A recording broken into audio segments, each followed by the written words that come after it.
Bueno, ya estamos aquí en la mesa de análisis este martes ya de febrero, ya impresionante, pero han pasado tantas cosas que se nos van. Y ya está aquí mi querida Gabriela Arévalo, bienvenida. Bienvenida a la mesa de análisis.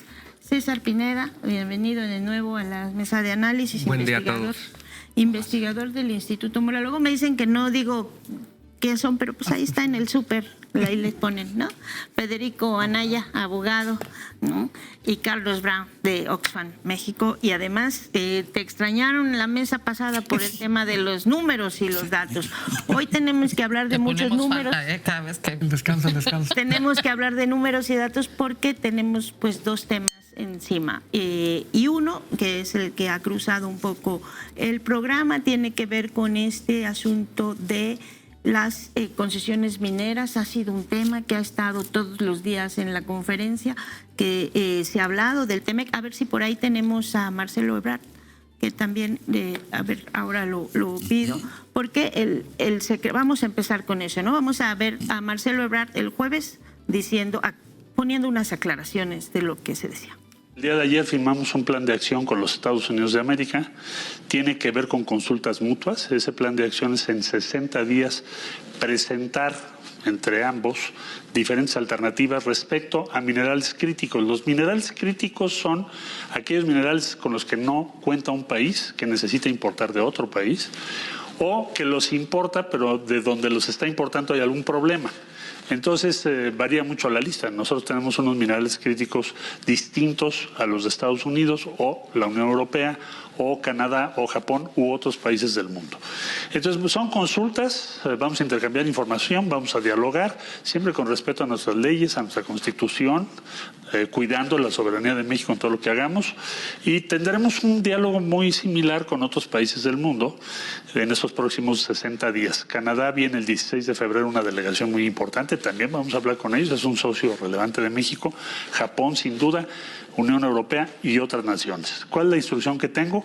Que México, en este nuevo ordenamiento, va a haber un acuerdo multilateral de minerales críticos, pues que estemos participando, porque como decía el primer ministro de Canadá, si no estás en la mesa participando, estás en el menú y nosotros estamos en la mesa. Gracias. Bueno, pues vámonos con eso. César, tú querías hablar de este tema. Bueno, pues la presidenta hoy ha declarado que no se van a entregar los recursos, que va un poco a contrasentido de lo que está diciendo el propio Marcelo Ebrard. Yo quisiera creer en la promesa presidencial de que no se van a entregar, pero todas las señales son negativas. Es decir, el propio secretario de Economía no es la primera vez que habla de la reactivación de la minería. La minería y el extractivismo son los que provocan más conflictos socioambientales. En nuestro propio conteo, en nuestra propia investigación, son cerca de 95 conflictos ambientales, de los cuales el 50% se deben a la minería. La minería es el capital extractivo de los más depredadores porque utiliza demasiada agua y además la contamina, no solo agota mantos acuíferos, sino que los devuelve totalmente contaminados, a veces con componentes como el cianuro, que si la audiencia sabe, pues el cianuro si se toma es esencialmente un veneno para suicidarse. Entonces, por supuesto, es por ello que produce muchos conflictos, porque se contaminan los mantos acuíferos, porque se le regresa a las comunidades ecosistemas totalmente destruidos. El secretario de Economía, Marcelo Ebrard, ya había hablado hace varias semanas de reactivarle con la minería como sector estratégico, a contrasentido de la regulación tanto de la ley minera como del fin de las concesiones que se dio en el gobierno de López Obrador.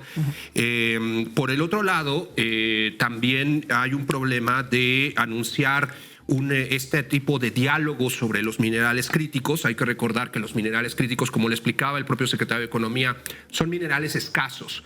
Y en ese sentido, en un contexto geopolítico donde vemos que Estados Unidos está asegurando precisamente su cadena de suministros, obligando a Venezuela a venderle favorablemente petróleo, obligando a Ucrania a venderle tierras raras, hablando de que Groenlandia necesita sus minerales.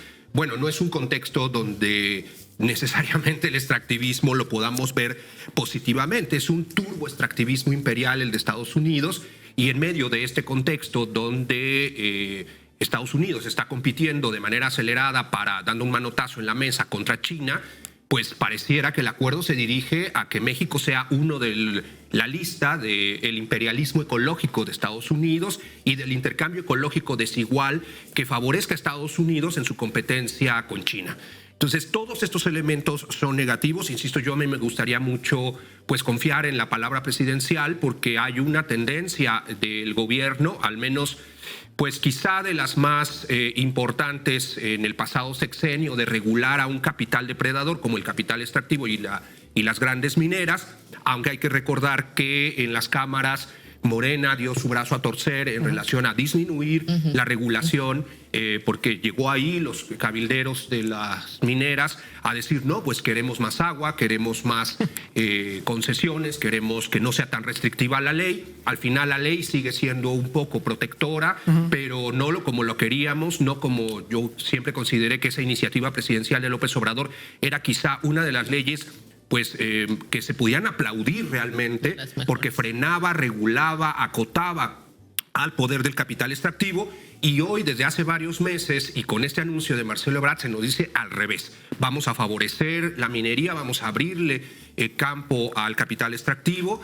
Y bueno, vamos a ver entonces qué se consolida, porque pareciera otra vez regresar, y con esto termino, esta serie de declaraciones contradictorias donde la presidencia dice no vamos hacia una entrega de recursos, pero desde otras secretarías se nos dice vamos hacia la apertura de un sector o reactivación o fortalecimiento de un sector que ha provocado una oleada en los últimos 15 años. Algunos investigadores hablan de más de 300 conflictos, tanto laborales como ambientales, en relación a la minería. Entonces me parece alarmante este tema y creo que la audiencia tendría que estar abierta a tener una posición crítica en torno de la Cuarta Transformación en uno de los temas vitales para abastecer agua a las comunidades, preservar los territorios comunitarios y preservar la vida humana y no humana en nuestro país.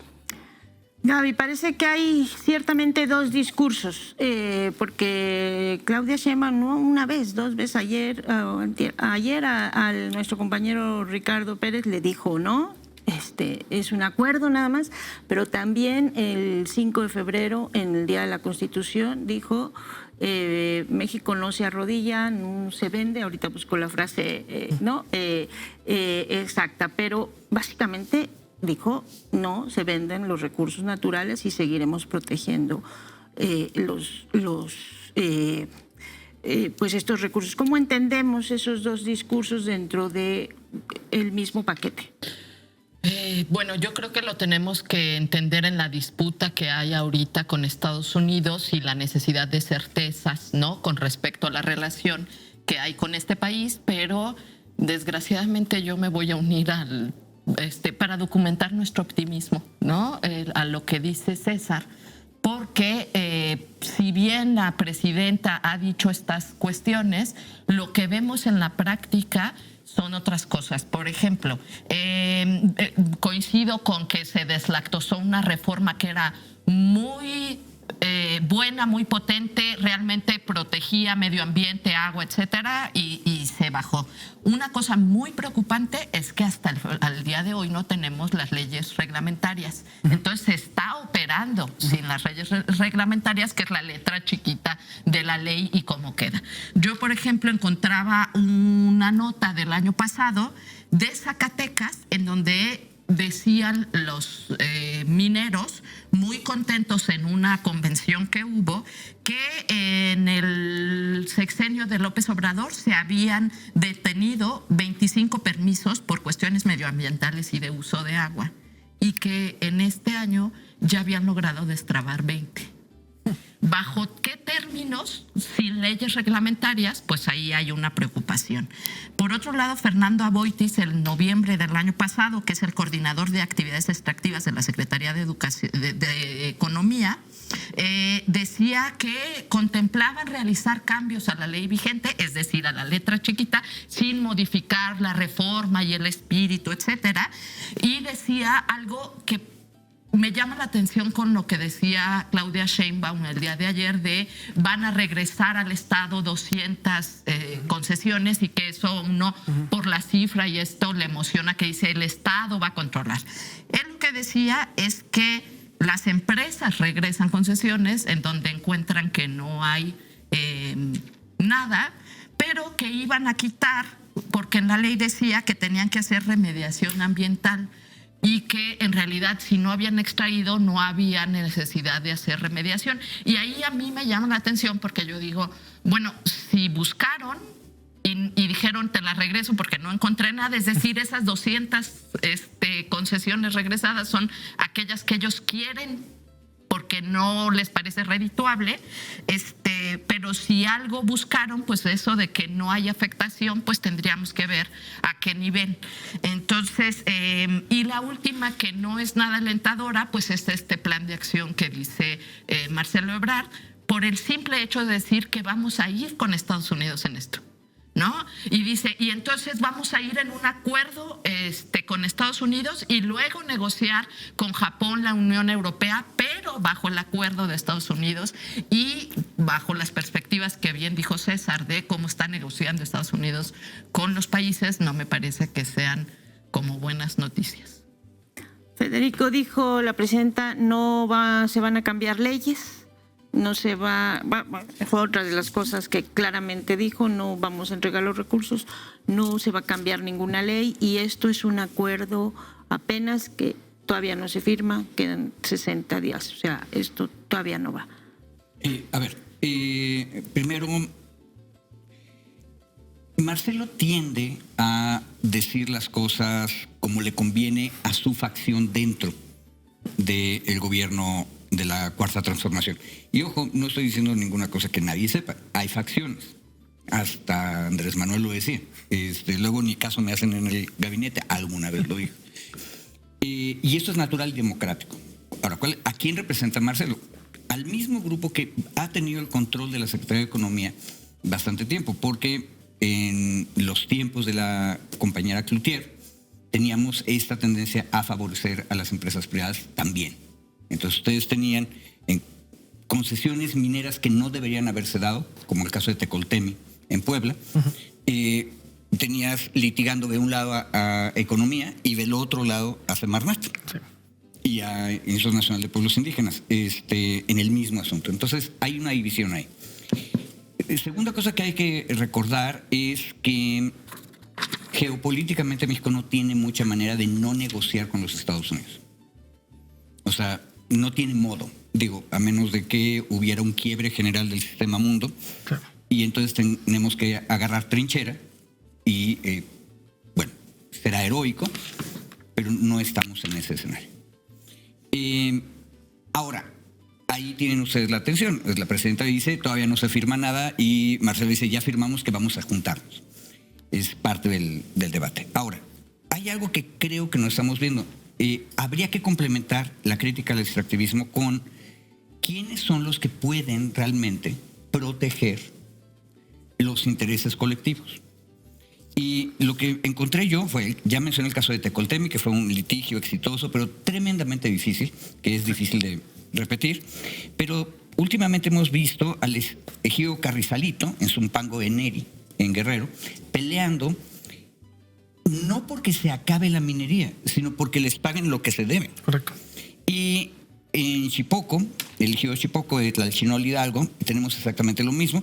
En el primer caso es oro, en Guerrero, y en Hidalgo es manganeso. Por cierto, en Tecoltemi, la Sierra Norte, es un caso de una concesión que no encontró nada. O sea, no habían encontrado nada y finalmente lo que dijo la Corte fue que la concesión estaba mal dada. Ahora, creo que el problema que falta discutir es qué instrumentos, y está en los reglamentos. La ley ya está aprobada, no hay leyes que hay que aprobar más. El reglamento que expide el Ejecutivo es parte del pleito. Yo me gustaría ver que fuera Semarnat y el Instituto Nacional de Pueblos Indígenas los que tengan más mano en este debate del gabinete en el reglamento, porque habría que empoderar a el cuarto nivel de gobierno que ya tenemos, que son las comunidades indígenas, por un lado, pero también a otras instituciones. La Procuraduría Agraria aparece en todos estos, o en casi todos estos casos que acabo de mencionar, sí, como un actor que puede realmente incidir. Y voy a decir una cosa que ahorita no está de moda. También tendríamos que empoderar a los municipios y a los estados. Hay el riesgo, por supuesto, de que los tenga la facción que quiere extractivismo loco, pero también hay la posibilidad de que lo tenga gente representativa del pueblo.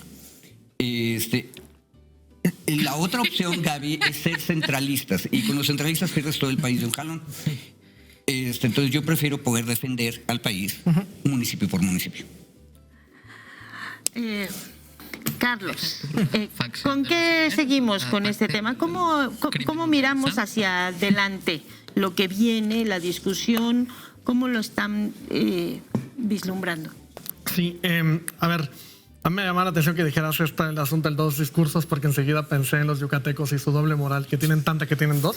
Siento que hay tanto discurso en este tema que tienen 2. Y ahí me parece muy importante distinguir entre lo que se dice y lo que se hace, ¿no? Niurka Marcos lo dice muy bien, nos avisa, se hace. Se avisan muchas cosas y nos dicen muchas cosas. Pero ahí es donde el presupuesto ayuda muchísimo a entender qué es lo que se hace, porque coincido con Federico con algo que decía, no tenemos mucho con qué negociar, no hay mucho para dónde hacerse frente a un Estados Unidos que va a querer imponer ante la situación de los minerales críticos. Eso va a ser muy difícil salirnos de ahí. ¿Qué nos queda? Yo antes de irnos al municipio, yo empezaría la federación. Tenemos una federación que tiene unas capacidades de regulación, aunque la ley dice y nos faltan reglamentos y demás, una capacidad de regulación mínima. La Dirección General de Minas en la Secretaría de Economía tiene 118 millones de pesos para una actividad como la minería, que está en todo el territorio nacional, que tiene unas actividades, digamos, que desplazan comunidades. Ya César lo dijo muy bien, ya lo decía en el video anterior, no hay que ahondar mucho más tiene impactos considerables en el territorio, en las comunidades, en la salud pública. Ustedes elijan en dónde. Pero la regulación, tanto de las minerías, hace rato escuchaba en una de las entrevistas también el tema del agua, ¿no? El tema de las concesiones de agua. Y las dos concesiones, que por cierto, artículos 27 y 28 nos dejan muy en claro propiedades de la nación y demás, bueno, esas dos concesiones están en los huesos, en la capacidad regulatoria del Estado. Y lo decíamos el año pasado en un informe que se llama Beneficios en Fuga, y este año vamos a sacar más información al respecto en un informe pronto, pero la regulación del agua tenemos un problema estructural. Lo que regula las concesiones de agua no logran ni siquiera recuperar en términos reales lo que cuesta la regulación del agua. Ni siquiera eso recuperamos como Estado. Ya no digamos la minería. Y ahí es donde a mí me surgen 3 puntos que me parecen importantes y los mencionaré muy brevemente. 1, sí tenemos un problema de regulación. ¿Serio? Esta falsa promesa del desarrollo en buena parte ocurre porque una cosa es lo que dice la ley y otra es lo que pasa en los territorios. En los territorios pasa algo muy distinto. De nuevo, mucho discurso, pero muy poco lo que suele ocurrir. 2, hay que pensar quién se beneficia de esto, porque sí es Estados Unidos, sí es, digamos, Canadá, ¿no? Yo escucho Canadá y me pongo a temblar cuando pienso en las prácticas de las mineras canadienses, pero también es quiénes se benefician en México, ¿no? Grupo México, Grupo Peñoles, no se nos olvide que son del 2 y 3 más ricos de México. Y Frisco. Sí, y digamos, nada más para recordar, tiene nombre y apellido. Ya no hablemos de Slim con el caso petrolero, pero tiene nombre y apellido. Y Frisco. Correcto. Y ahí vamos sumando, digamos, empresas, y si empezamos a arrastrar quiénes son los dueños, quiénes están en los consejos de administración, son ellos, son los mismos. Entonces, hay alguien que se está beneficiando de esto. Las comunidades pierden, el país pierde, nuestro medio ambiente pierde, todos perdemos, pero ganan ellos. Ganan las mineras extranjeras, pero también ganan los ultra ricos mexicanos que han hecho su fortuna aquí, sobre todo en este sector. Y creo que hay un tercero que es el que yo siempre menciono, que se habla muy poco, que es lo poco que contribuye la minería a ya no digamos al Producto Interno Bruto, a la bolsa común de los recursos, al dinero público. Y ahí los datos nunca me dejan de sorprender, porque Hacienda es de las pocas cosas que nos publica, y lo que hoy sabemos es que entregan 77 mil millones de pesos, que suena un montón. Ya hemos hablado de miles de millones y billones, pero 77 mil millones de pesos. Pero ojo, a mí siempre me ha llamado la atención que el ISR es bastante bajo, es 63 mil, ahorita les voy a decir la proporción de esto, pero el IVA y el IEPS son negativos. Es decir, les devolvemos el IVA y el IEPS. ¿Por qué? Porque eso no se queda en el territorio nacional. Esos minerales que extraen los exportan, y como los exportan, hay devoluciones de IVA. Pero resulta, no hay impuesto a la exportación. Y el impuesto a la exportación es 1 millón de pesos lo que les cobramos en neto. ¿Por qué? en realidad... ¿Con el TLC podemos aumentarlo? Podríamos aumentarlo. Okay. O sea, digamos, las herramientas están, digamos, podemos poner regulación, podemos pensar en digamos, la parte de pasar de lo que dice la ley a lo que en realidad ocurre en las instituciones, pero eso requiere capacidades del Estado, presencia en el territorio, capacidades de sanción, es decir, mucho de lo que la ley minera ya establecía en capacidades reales de los estados. Y cierro nada más diciendo, lo que aporta la minería son 951,000 millones de pesos. Es decir, los impuestos respecto a lo que aporta la minería a la economía son 6.2% de lo que aporta. Es decir, nos cuesta muchísimo en lo social, en lo territorial, en lo ambiental, en lo comunitario, pero lo que le regresan al país es 6 pesos de cada 100 pesos que producen y el resto se extrae, se saca. Y los pocos, porque además es importante, pareciera que se sacan millones y millones de toneladas cuando lo que en realidad donde han puesto atención a parte de minerales críticos es oro y plata. Y oro y plata tienen unos impactos en territorio brutales. Hacemos muchísimas cosas en el territorio para extraer poquito, muy poquito. Entonces, de nuevo, es lo mucho que generan de daño, esta falsa promesa del desarrollo, pero con lo poco que nos dejan al país y con todos los impactos negativos que le dejan a nuestras sociedades, a nuestras comunidades y al medio ambiente. No, eso que dices es importante porque hay toda una discusión y hay quienes, y con mucha razón, dicen esta tasa en la que tomas tiene minería, esto tiene minería, o sea, la minería se necesita para que vivamos como estamos acostumbrados a vivir, esa es una parte, pero no deja el dato de que no deje más que el 6% de regreso por lo que extrae, pues ya le quita 3 palomitas a los argumentos de la Secretaría de Economía, ¿no?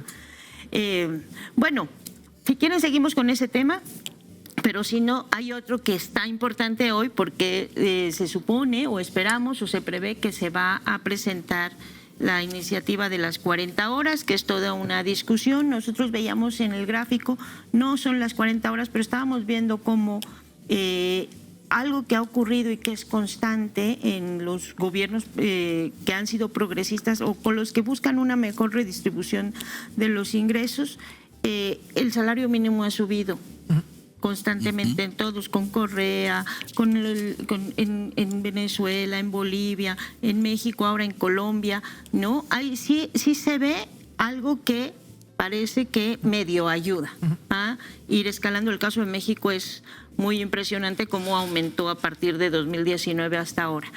Pero está esa discusión, que también es otra que nos cruza, los salarios, ¿no? Los salarios para los que ganan menos. Entonces, vamos con ese, si quieren, vamos con ese. Sí. Bueno, primero, antes de hablar solo de los salarios, que creo que es un tema de los salarios y de la jornada laboral de 40 horas, que es esencial, solo polemizar un par de puntos, porque especialmente con Fede, fraternalmente, pero decir, yo estoy totalmente de acuerdo en que tenemos que tomar el realismo político de que no hay margen de negociación con Estados Unidos, pero también tenemos que tomar el realismo ecológico de que la minería mata.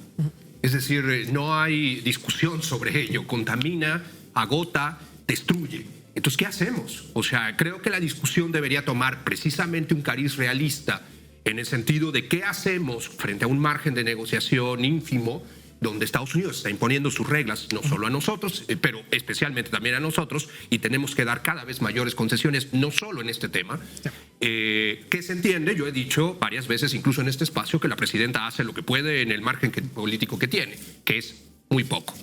Pero tenemos que tomar también, y eso en este sentido que también tú planteabas, que es un debate, es decir, sí, necesitamos a la minería para varias de las cosas que usamos cotidianamente, pero es precisamente la discusión global que se está dando. Estamos llegando al límite de una forma de vida que es insostenible. Minería sostenible es igual que bombardeo humanitario. Correcto. Es un oxímoron, ¿no? Es una contradicción por sí misma. Sí. Entonces, ha llegado el momento de planificar qué es lo indispensable para sobrevivir de la vida humana y no humana y cuál debemos renunciar, como lo estoy diciendo, porque si no, estamos agotando las posibilidades de reproducción de la vida social. Por un lado, y eso también nos habla de los límites reales de las contradicciones de la propia cuarta transformación. que entendemos, y esto también hay que decirlo, en la idea de que podría haber una forma como de negociación, de ver si podemos hacer un poquito de minería aquí, un poquito de minería allá, un poquito de minería negociada con los pueblos. El caso del Carrizalillo empezó, que es en Guerrero, empezó precisamente por la recomendación de ciertas organizaciones a los pueblos de que negociaran con la minería, porque pues podían sacar recursos a cambio de el permiso comunitario de llevarse todo lo que se tienen que llevar en el caso extractivo. Pues resulta que la minera, al final, después de pasados 12 años, no solo no les pagó, es decir, incumplió el contrato que tenía, es decir, no recibieron beneficio económico, y por el otro lado las comunidades se dieron cuenta que no solo les vieron la cara, sino que tenían toda el agua contaminada. Entonces, este es el tipo de acuerdos que hace el gran capital extractivo. Entonces, no creo que haya fórmulas intermedias. Como he dicho, el agua o se contamina o no. No podemos contaminar un poquito. A ver, les contaminamos un 50% y ya no un 100%. No, el agua está contaminada y es útil o no para la vida. Entonces, en ese sentido, por eso muchos de estos conflictos se vuelven innegociables.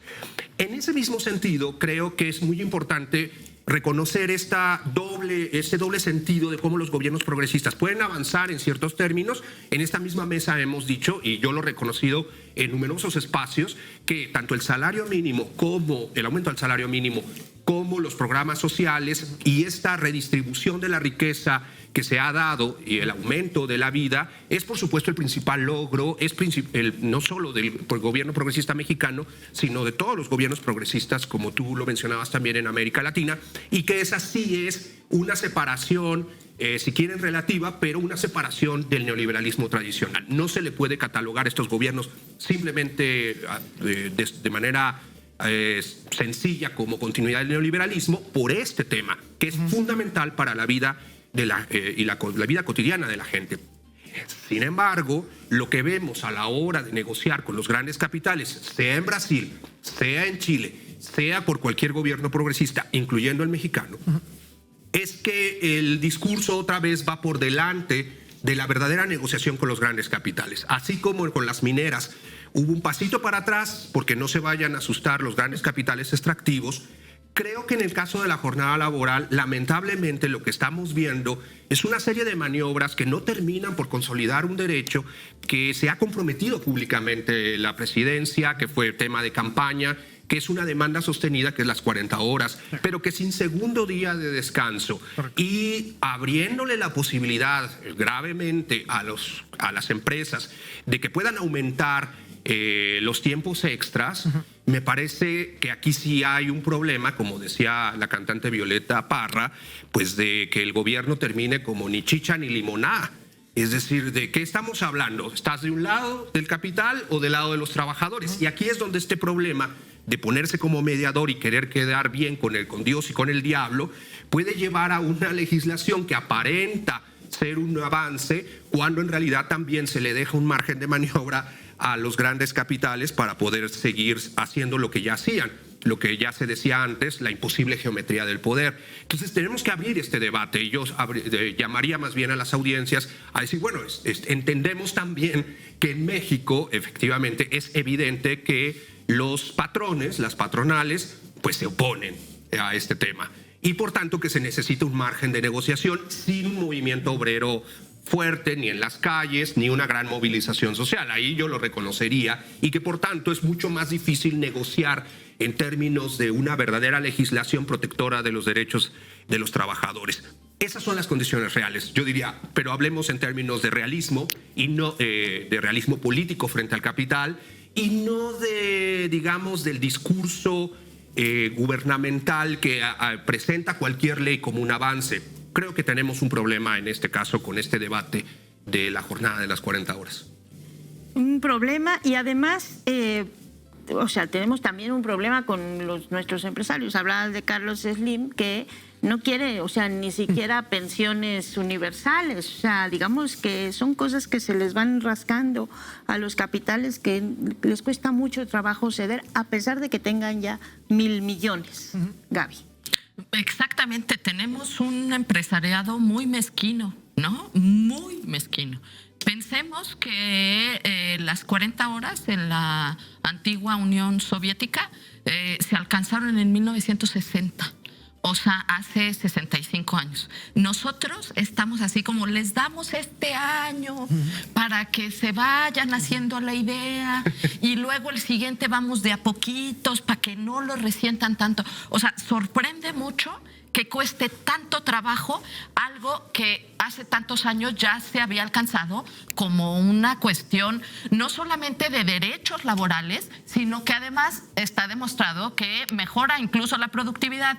Pero tenemos empresariado muy mezquino, ¿no? Y acostumbrado, está íntimamente ligado con lo que vemos con la minería. Están acostumbrados a ganar todo de todas, ¿no?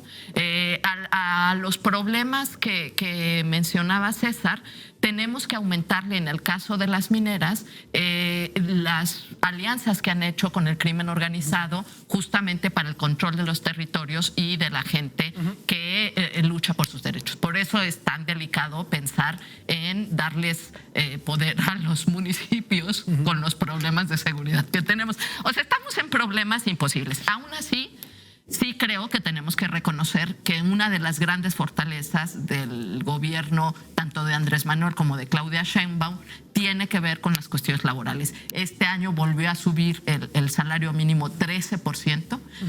Todos los informes, los que han hecho en Oxfam y demás, dicen que realmente esta salida de la pobreza y demás se debe principalmente al aumento del salario mínimo y que intenten avanzar en las cuestiones de la jornada laboral es realmente aplaudible. Pero sí sorprende lo difícil que es y que diga en 2030 acaba su mandato. Podría ser que en 2030 cuando digan ahora sí, resulte que siempre no, porque va a ser después de las elecciones. O sea, está muy incierto y sorprende mucho que tenga que ser de paso a pasito. En lo político, y les voy a pedir breve para que nos podamos ir al otro tema de lo que toda la gente está hablando. En lo político es, Federico, el asunto de, y bien lo decía ahorita César, no hay un movimiento obrero en las calles pidiendo, o sea, fuertemente pidiendo que haya jornada laboral de 40, o sea, hay grupos organizados, ¿no?, que han estado trabajando, que han estado impulsando eso, pero no es que tengamos aquí el 1 de mayo la gran manifestación de todos los sindicatos reclamando esos derechos laborales. ¿Qué tan fácil o difícil es para un gobierno avanzar frente a los empresarios sin esas movilizaciones? ¿Qué tan fácil o difícil es para la sociedad, que incluye al gobierno, a las masas y a los intelectuales? Y yo creo que gobierno, masas e intelectuales quedamos infectados de Thatcher, donde de repente vemos a los sindicatos como mafiosos y a los municipios como mafiosos. Es decir, al poder de base popular como peligroso porque va a buscar privilegios. Lo cual, por cierto, a mí, perdónenme el cinismo, me parece la cosa más normal. Si todo el mundo tiene privilegios arriba, ¿por qué yo en mi sindicato, en mi municipio, no voy a tratar de buscar privilegios? Si puedo. Es más, lo malo es que no hay milicias municipales, porque si no, hace rato que en Guerrero, en el ejido de Zumpango, probablemente se hubiera arreglado mejor la cosa. A ver si lo ponen. Ojo, estoy hablando de los 1920, ¿verdad? Donde los presidentes municipales tenían a la milicia municipal, donde los sindicatos estaban armados e imponían las condiciones. Eso es Tamaulipas, 1920. Pero vivimos en otro país. Esa discusión de armar a toda la población, Federico. No, una cuestión. Pero eso, el problema es que eso es, en el fondo, un defecto socialdemócrata e intelectual. Hay que tenerle confianza a la gente. Mientras no le tengamos confianza a la gente, no vamos a tener sindicatos fuertes. Yo tengo un caso para que nos espantemos. Sí tenemos un sindicato fuerte que está peleando bien por sus derechos y los va ganando mina por mina. Y nadie quiere sentarse junto al líder minero, ¿verdad? Porque es el mafioso que acabo de decir. Eso es un problema. Ahora, por otro lado, la economía está en otro lado. Ya no es los grandes extractivistas, es economía de servicios, donde es tremendamente difícil organizar sindicatos. Y resulta que como nadie hace ese trabajo, intelectualmente hablando, entonces tenemos a este señor Aces organizando. Y entonces otra vez no queremos discutirlo. Ahí tenemos un problema de concepción. Y un detalle. El gobierno no está haciendo eso porque tenga una buena intención, sino porque es bueno para la economía. Aquí tenemos al fantasma de Rogelio Ramírez de la O diciendo, igual que decía que tenemos que aumentar los salarios, ahora tenemos que reducir la jornada para que la gente tenga más tiempo para reproducir su fuerza de trabajo, pero también para gastar. Es decir, aumentar el consumo, lo cual es muy lógico, dado que el imperio lo que quiere es cerrar es el comercio exterior, entonces tenemos que voltear a ver hacia la economía interna. Ojo, por cierto, eso es una oportunidad de organización, pero si no le tenemos confianza a municipios ya obreros en sus plantas de trabajo, no vamos a salir perico perro, porque no va a haber masas populares. Y hay que decir que el gobierno también avanzó en la cuestión de democratización de los sindicatos, hablando de todas las Sí, cosas que han efectivamente mejorado en las pero, cuestiones laborales. Si te fijas, las universidades no hemos volteado ni la intelectualidad a ver qué onda con eso. ¿Quiénes, qué sindicatos nacieron, no nacieron? ¿Cuáles fueron ratificados, cuáles no? Perdón.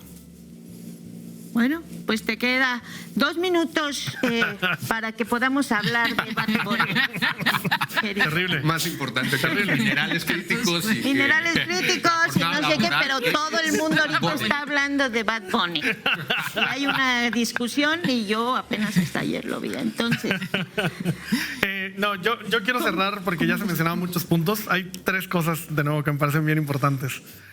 Bien lo dice Gaby, y lo decimos en Oxfam, pero también la CONASAMI ya sacó los datos, la Comisión Nacional del Salario Mínimo, para decir 2/3 de la reducción de pobreza de 2018-2024 fue gracias a los incrementos en el salario mínimo. Estamos cerca de regresar a los niveles de 1981 del salario mínimo. Cerca. No hemos llegado. Estamos a punto de llegar a los niveles reales de 1981, pero seguimos lejos todavía de los picos que teníamos a mediados de los 70s. Yo recuerdo, ahorita estaba escuchando, no sé, espero que lo puedan ver, la editorial del encargado del editor de economía de The Economist, hablando sobre, salió ayer en redes sociales, un video en el que cuenta por qué los políticos te venden el salario mínimo y eso no es el resultado de las cosas. Si el The Economist te dice que vayas para allá, usualmente vas para el otro lado. Y este es un caso bien particular porque The Economist se alinea con Pedro Aces y con la CATEM, ¿no? Que nos dicen, no, ni le toquen, ni le hagan. Ahí están yendo en contra de los trabajadores, incrementando el salario mínimo. Ahí el tema es, digamos, el salario mínimo, en las 40 horas, el salario mínimo fue el arranque. Hay que hablar de todos los demás derechos laborales y salariales que van alrededor del salario mínimo. Y ahí las 40 horas se insertan en una conversación bien interesante porque pues esta reforma, la que se va a discutir hoy, es una reforma que nació con el defecto, 1, de la falta de los 2 días de descanso. Sin eso, ¿qué estamos haciendo? Pero además, 2, con los cambios en horas extra. Esa es una de las cosas que se ha discutido muy poquito.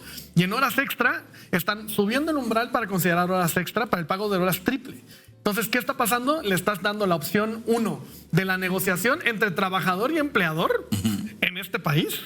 Pero además, 2, estás dejando las horas extra en un umbral que desfavorece a las personas trabajadoras respecto a la situación original. Es una medida regresiva la que se está considerando.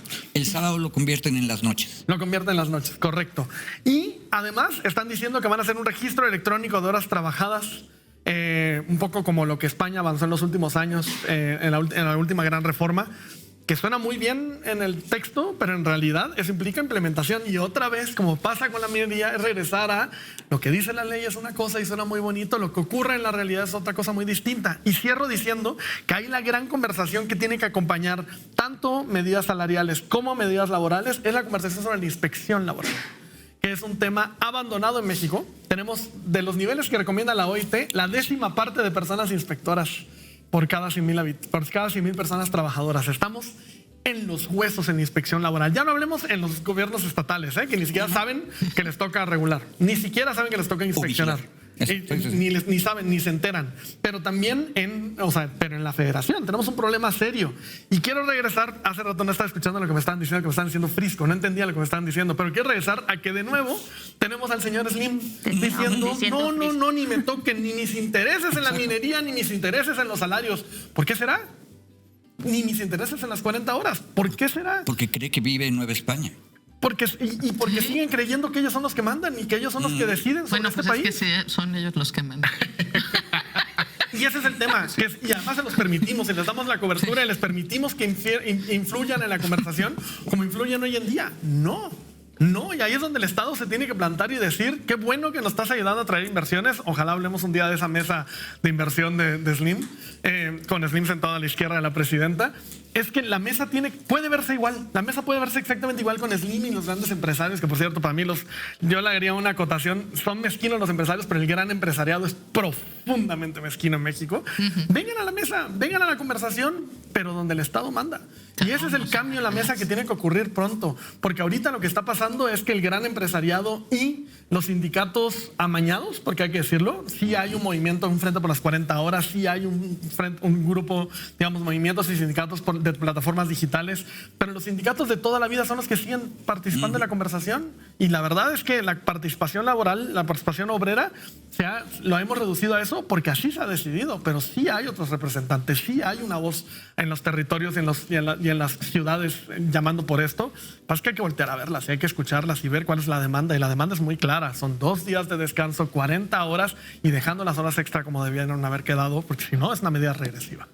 Para que regresemos a qué año, a 960. 960. Y el 81. Bueno, hay que decir que este gobierno es el único que se ha planteado, ¿no? Estas son 2 administraciones, esas cuestiones que estaban desde hace años, ¿no? Regresar a los niveles del 81. Se llamaba Semana Inglesa. O sea, no era por la URSS, era por los laboristas ingleses. Claro. No nos vayan. Bueno, vamos a hablar de Bad Bunny. Vamos a ver esos 15 segundos de un video que duró 14 minutos. No, dicen que no lo podemos ver todavía, pero decía Arturo que sí lo teníamos. Bueno, ahorita lo vemos. ¿Todos lo vieron? Todo Sí. lo vio, Sí. porque ya no es Es que ya, necesario. hasta Más de yo que no lo había 140 visto, lo tuve que ver. millones vieron. 140 millones vieron ese, y yo ya también lo tuve que ver porque no lo había visto, Es me lo la perdí. conversación. Pero es la conversación que está en todos lados y hay distintas posturas. Una que dice, bueno, lo están queriendo hacer casi como el nuevo Simón Bolívar, ahora cantante, ¿no? Pero en realidad está usando para legitimar, o sea, usando ese prestigio y ese antiyanquismo que ahora estamos teniendo en esta región para, pues no solo para promocionarse a sí mismo, sino para legitimar incluso el discurso de tú puedes echarle ganas, ¿no? El échale ganismo. Hay unos. Y hay otros que tienen otra posición, como Gaby, que ya la vimos en Twitter diciendo, no, vamos a ser serios, ¿no? Así es que mejor dinos, Gaby, empieza tú. Bueno, yo creo que Humberto Eco, si estuviera vivo, sonreiría mucho que han pasado 56 años de que publicó Apocalípticos e Integrados y seguimos en la misma discusión entre si realmente hay expresiones culturales y de la industria cultural que pueden servir para cuestiones de comunicación, emancipación, etcétera, o si son parte y están capturadas por las cuestiones del capitalismo. Por supuesto, los apocalípticos decían lo que están diciendo todos, es parte del sistema, ¿no? El Super Bowl, etcétera. En ese sentido, pues no habría absolutamente nada, ni un concierto de Silvio que estuviera fuera de eso. O sea, tendríamos que irnos a la luna para salir del capital, ¿no? Entonces creo que esa mirada no nos sirve mucho. Y los que dicen realmente esto es la emancipación.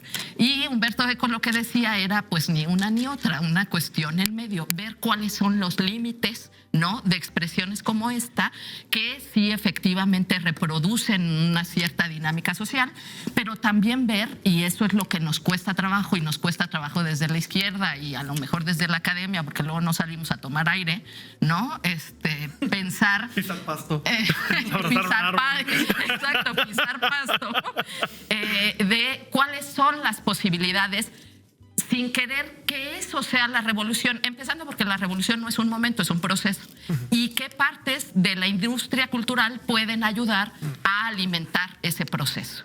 En un momento en donde estamos medio en la lona con lo que está sucediendo en Estados Unidos, la gente dice, es que sirve para su propia imagen. Sí es cierto que tiene la cuestión del echaleganismo, ¿no? Él entregándole el premio de niño y diciendo, tú puedes, hay una parte de eso, pero tenemos que ver también de dónde viene. Él organizó realizó una serie de conciertos en Puerto Rico, en donde trajo invitados, Rubén Blades, un montón de estrellas, para que hubiera, digamos, como derrama económica en Puerto Rico, y que a la vez las entradas para la gente que no tuviera se aseguraran en ciertos precios. De esa persona estamos hablando. Me voy a alargar un poco aquí. También de un movimiento que viene de las, digamos, capas empobrecidas en Puerto Rico, que efectivamente empezó, digamos, a lo mejor es como la historia contraria de la salsa que empezó con una cuestión de crítica social y después devino en salsa romántica. Aquí está sucediendo lo contrario, y justamente con Bad Bunny, ¿no? De tocar temas, digamos, más con los derechos sexuales, la vivencia del cuerpo. Ahora él está abordando temas sociales, porque además es un independentista en Puerto Rico, cosa que no es menor. ¿Qué es lo que creo que tendríamos que mirar en esto? Los mensajes que fue a decirles, ¿no? Cuando cantó el apagón, no es nada más para hablar de los apagones en Puerto Rico, sino esa canción lo que dice, lo que me pertenece a mí se lo quedan ellos. ¿Quiénes? Los gringos, ¿no? Y se los fue a cantar ahí. Les fue a cantar la de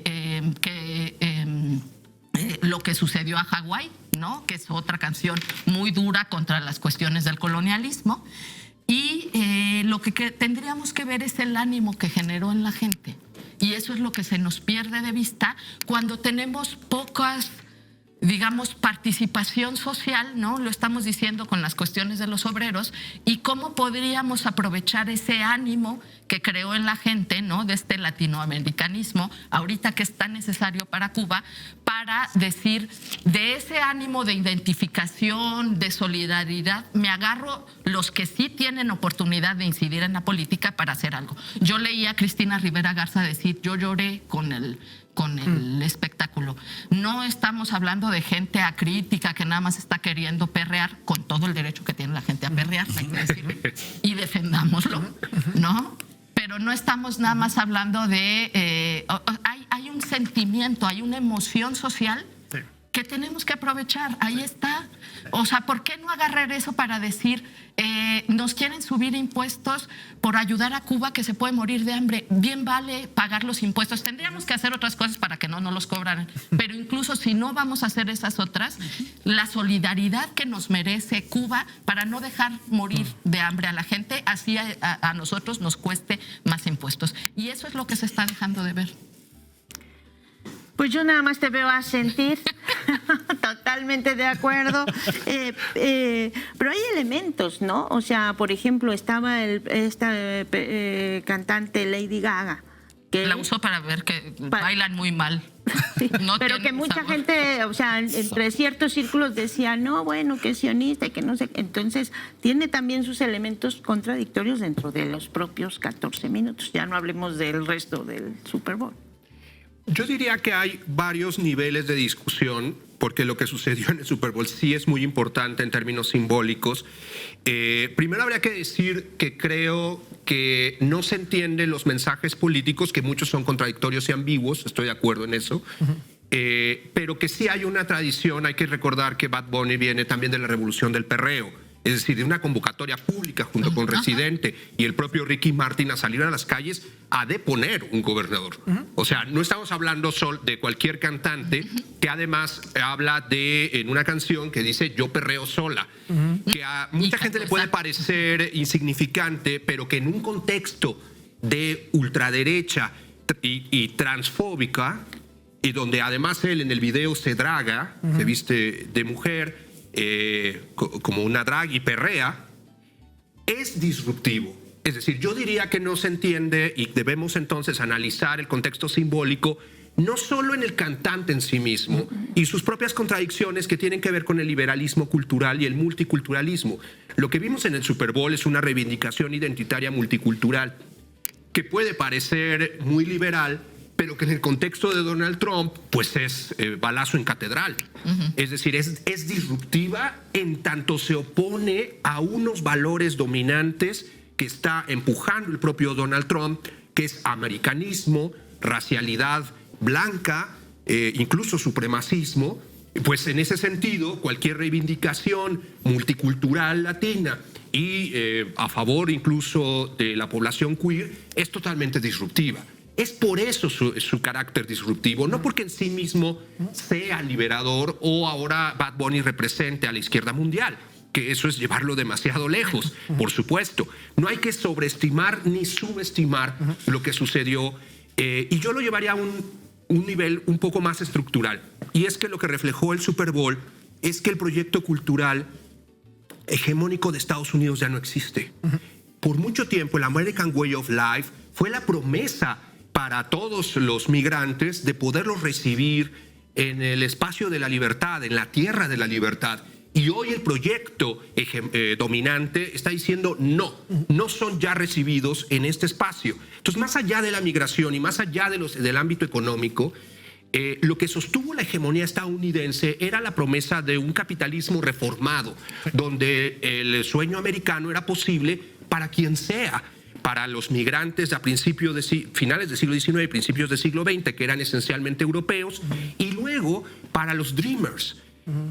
Hoy Donald Trump está diciendo ese sueño se acabó, por lo cual una reivindicación latinoamericanista como un discurso más allá de la música, que es quizá la peor forma de entrarle, de te gusta o no te gusta, esto no es lo que se está discutiendo, sino que no coincide el proyecto del evento cultural más importante del mainstream estadounidense con lo que dice el presidente. Lo que refleja es una disonancia total. El presidente no logra, y la reacción del presidente Donald Trump frente a lo sucedido nos hace evaluar de manera positiva el mensaje simbólico de Bad Bunny y los distintos mensajes que sí podemos cuestionarlos en muchos sentidos, de echeleganismo, liberalismo cultural, pero también hay otros mensajes políticos como el propio cañaveral, el trabajo, el colonialismo en Hawái. Es decir, pero más allá de entrar en los detalles de cada símbolo y de las contradicciones del propio cantante, que pueden ser muchas, lo importante creo es hoy ver cómo, y con eso termino, en Estados Unidos se festeja y hay una disputa por cuál proyecto cultural va a ser el dominante.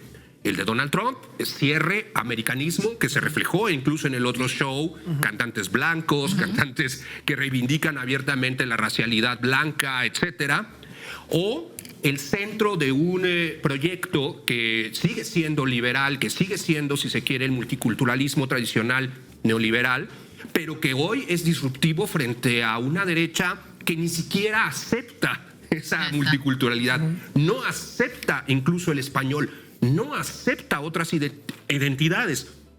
Entonces, en ese sentido, reivindicar, y por eso creo que mucha gente lloró, creo que mucha gente se sintió conmovida, porque es una reivindicación identitaria frente a un poder dominante, cuando ese poder dominante está tratando de negar, borrar, bloquear, frenar y ponerle un muro a todas las identidades, y por eso, en ese sentido y solo en ese sentido, el mensaje, por supuesto, es disruptivo. Un mensaje disruptivo en un escenario que además vieron millones, y los que no lo habían visto pues ya le pusieron a ver. Yo, como decía, yo soy de las que veía el fútbol americano y me saltaba el medio tiempo, me aburría horrorosamente. Yo pensé que te saltabas sí, yo 4 cuartos. Yo al revés, yo solo veo el medio tiempo. Yo el medio tiempo Cuando nunca baila lo Shakira veía. me encanta. Y ahora, bueno, ahora ya tampoco veo el Super Bowl, bueno, eso era antes. Ahora ya tampoco lo veo, pero ya lo tuve que ver esos 15 minutos. Y además lo tuve que ver por un poco lo que están diciendo, por las reacciones, que me parecía lo más relevante, ¿no? La reacción social que estaba generando. Bueno, Gaby nos regresó a Apocalípticos Integrados. Yo quisiera regresarnos un poquito más atrás. Es un pedacito de una carta de un obrero en alguna parte de el este de la Rusia clásica, ahí por los Urales, a la editora de teatro y cine soviético, la Teakinopechat, donde dice: es aburrido, camarada editor, vivir en un país ocupado en sustituir arados con tractores, en donde los campesinos y cocineros ahora gobiernan y donde los amantes del bulbo eléctrico no entienden los cuentos de Bagdad. Queremos romance. Está pidiendo a alguien que está construyendo la revolución, pero desde abajo, que tal vez sería bueno de vez en cuando tener romance. Y es esto es lo que hacía que Lunacharsky o Gorky después dijeran, regresemos siempre hacia abajo y sí, también se necesita comer y también se necesita el... ¿Cómo se llama? Bad Bunny, el malicioso y malévolo conejito. Si le dolió a la derecha norteamericana. Ya valió la pena. Exactamente. Y esa es una señal fuerte. Sí. Aparte, hay una cuestión interesantísima, nada más es lo último que quiero decir, es mientras la guerra cultural de los trumpistas no se hace cargo de la materialidad, de la reproducción de su gente, de sus bases, el espectáculo lo que nos hizo fue darnos la vuelta por el cañaveral para ver los puestecitos en donde la gente se alimenta.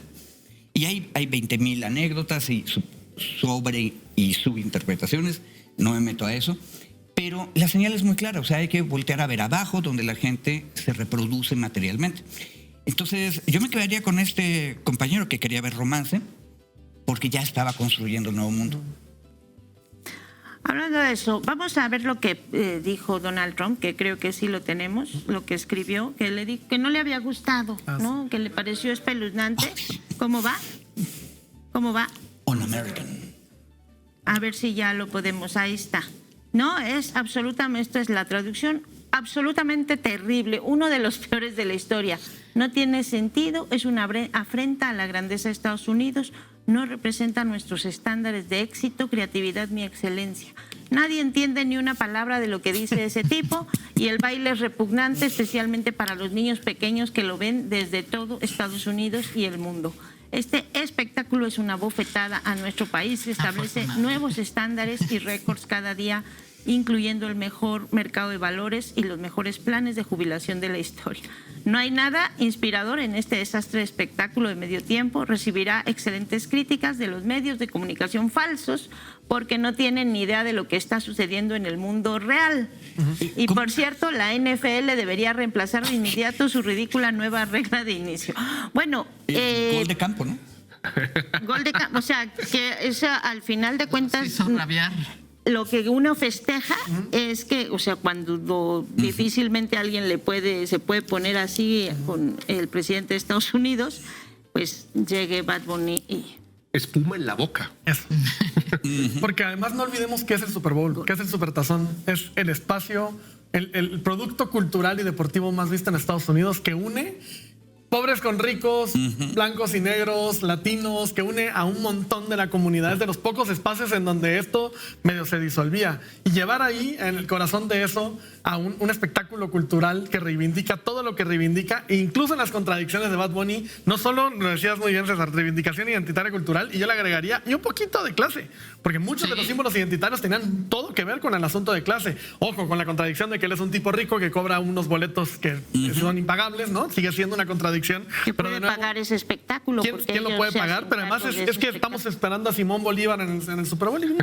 No, es Bad Bunny. Es Bad Bunny, es un producto cultural. Pero yo ahí reivindico, quiero decir dos cosas. Uno, reivindico el poder de la cultura pop. Porque lo que hizo este espectáculo, más allá de lo que pasó en esos 14 minutos, es abrir una conversación. Yo a la gente a mi alrededor y con mis papás y con gente con la que yo hablo, yo vengo de Cancún y ahora voy a hablar un poco de eso, pero la gente está hablando por fin de, oigan, ¿y por qué decía eso de Puerto Rico?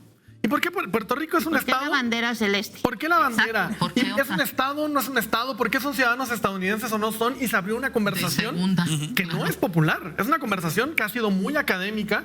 Yo recuerdo muy bien cuando el New York Times sacó esta serie de reportajes sobre Haití y la revolución haitiana.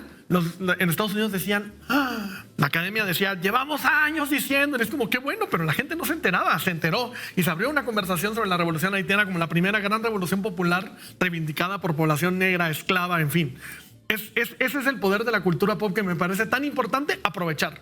Que si es bueno, es malo, no, ahí está la oportunidad, aprovechémosla. Claro. Abramos una conversación sobre colonialismo, sobre imperialismo en estos tiempos. En estos tiempos es todavía más importante que nunca decir, ¿qué crees? Esto que estamos enfrentando, ya se enfrentó. Este poder colonial imperial en la minería, en el agua, ya lo vivimos, ya se vivió en el continente. Es una conversación que hay que abrir.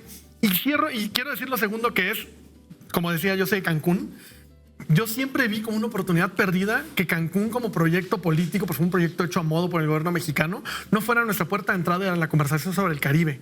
Qué bueno que estamos soltando a ver al Caribe. Siempre decimos América Latina y se nos olvida el apellido de y el Caribe. ¿Por qué? Porque en el Caribe están las excolonias, están los espacios coloniales imperiales, esclavistas. Digamos, hay un espacio del continente al que no volteamos a ver, a pesar de que tenemos un Caribe mexicano. Ojo, y ahí pudo haber sido muchas cosas. Yo recuerdo, siempre cuento esa historia y con esto quiero cerrar, pero en el 81, octubre del 81, Margaret Thatcher, Ronald Reagan, José López Portillo y un montón de líderes globales se juntaron en la cumbre norte-sur en Cancún. Y fue el espacio en donde nos dijeron, bueno, se acabó, ahí viene con su deuda, rásquense con sus uñas, y vino la crisis de la deuda del 81-82. Y es donde empezó el cambio del modelo al modelo neoliberal. Básicamente fue donde nos dijeron, este va a ser el modelo que va a imperar ahora, el libre mercado es lo que nos toca. Y era la oportunidad de oro y México lo intentó, de reivindicar nuestra puerta de entrada al Caribe, de abrir nuestra puerta, porque acuérdense que antes de Cancún, la puerta de entrada al Caribe estaba cerrada. El Caribe no existía para México como territorio más allá de, pues tenemos un territorio ahí en Yucatán y en Quintana Roo, ¿no? Que no daba la puerta, que la costa ni la volteábamos a ver, y el Banco de México dijo, es un proyecto donde vamos a hacer la reivindicación del neoliberalismo. Hay una oportunidad hoy de empezar a voltear a ver al Caribe sobre la conversación sobre Cuba, sobre lo que está pasando en Venezuela, sobre lo que está pasando de nuevo. Es voltear a ver a nuestra frontera en el oriente, a la que olvidamos históricamente y donde creo que hay una oportunidad de reivindicación, pero también de entendimiento de por qué le cerramos la puerta, por qué no volteamos a ver hacia la derecha, pero sí para arriba y muy poco para abajo. Bueno, pues con eso nos quedamos. Yo les agradezco mucho a los cuatro, los tres temas muy importantes, pues este análisis tan puntual, tan interesante que nos va a dejar, por supuesto, con más temas para conversar en las siguientes mesas. Añadiría nada más, también sacaron espuma a nuestra derecha aquí en México. Sí, sí, porque además como es una discusión también entre alta cultura y cultura popular, claro. O sea, no solamente él dijo, no les entiendo nada porque hablan español, los hispanistas y los no sé qué dijeron, yo no le entiendo porque habla muy mal español. Ay, qué bueno que los hicimos. Bueno. ¿Sí? Bueno, sí, así es esto. Echamos llamas hoy. Sí. Echamos llamas. Nos aventamos los tres temas y todos estuvieron potentes. Muy poderosos. Muchísimas gracias a los cuatro. Ha sido un placer, como siempre, esta mesa. Y nosotros nos despedimos. Hoy no va a haber comentario editorial porque tenemos una cosa aquí, un ajuste con tiempos, pero nos vemos mañana a las 7:15 en el próximo Sinsonte. Muchísimas gracias.